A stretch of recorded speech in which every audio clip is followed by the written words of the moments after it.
voudrais, au nom du maire, ministre, vous dire merci.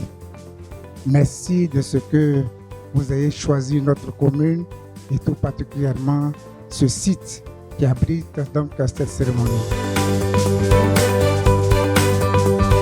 Asapsu par ma voix vous dit bonne arrivée.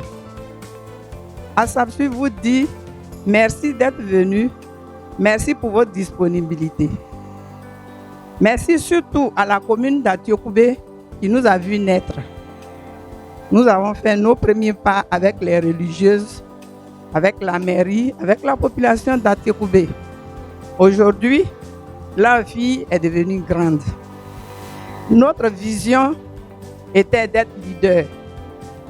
Je pense que nous sommes leaders.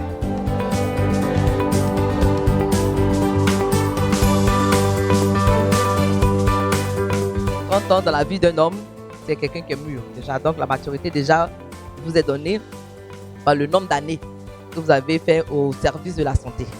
Parce que comme ça a été dit, vous avez plusieurs axes, mais il y a un axe santé. Au niveau de la santé, Asapsu est connu du ministère de la Santé. Asapsu œuvre à l'amélioration de la santé au niveau communautaire, c'est-à-dire qu'il nous aide à atteindre les personnes dans leur maison. Et Asapsu fait partie des ONG locales qui sont vraiment, qui sont bien écoutées, qui ont un impact sur la santé dans ce qu'ils font. Ils sont un relais important du ministère de la Santé. La santé de la population tient à cœur au ministre de la Santé, au ministre Eugène Akawele et au gouvernement en particulier. Et chaque action que chacun fait pour contribuer à améliorer la santé de la population est à saluer. Et c'est pour ça que nous voudrons vous féliciter, vous, Asapsu, d'avoir été fidèles.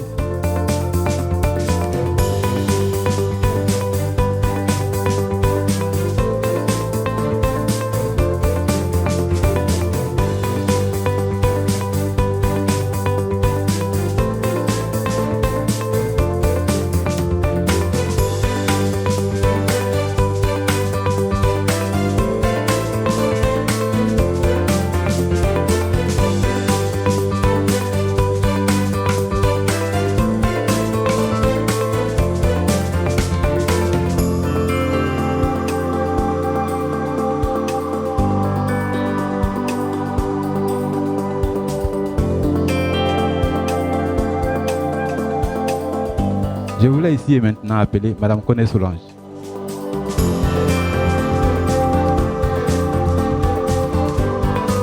Je fais partie de la première équipe qui a conduit la SAPSU.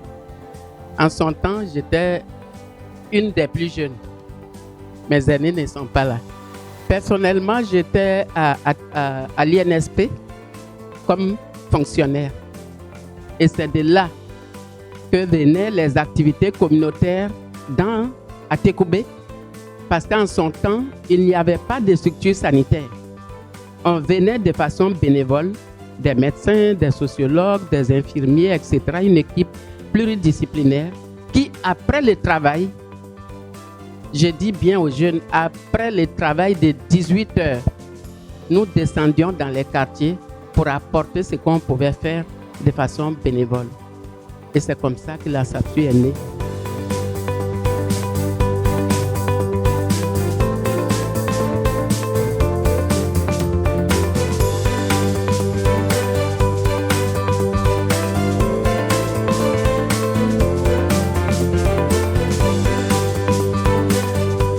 Asapsu est en maturité, ils ont dit 30 ans. Et à partir de là, vous avez vu que dans le développement de Mme Koné, qui est une des pionnières, ils sont au niveau stratégique, au niveau vision. Pendant que la routine est plus ou moins maîtrisée, qu'ils ont délégué à une génération plus jeune pour qu'eux, ils pensent à la stratégie pour que Asapsu soit plus ou moins autonome. Que Asapsu puisse produire des richesses et faire partager. Que toujours recevoir de partenaires qui de plus en plus se font rares.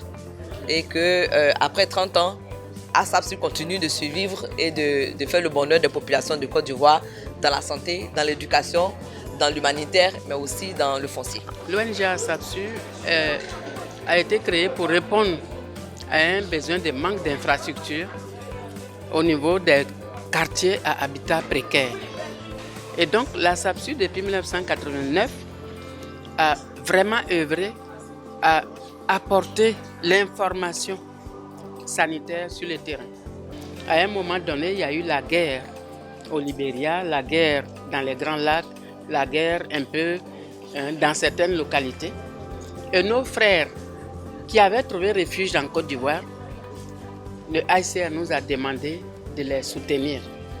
Les soutenir sur leurs questions de santé, les soutenir en matière de réintégration dans les pays d'accueil. Nous avons fait ce travail-là avec le système des Nations Unies, ICR, UNICEF, UNFPA, etc.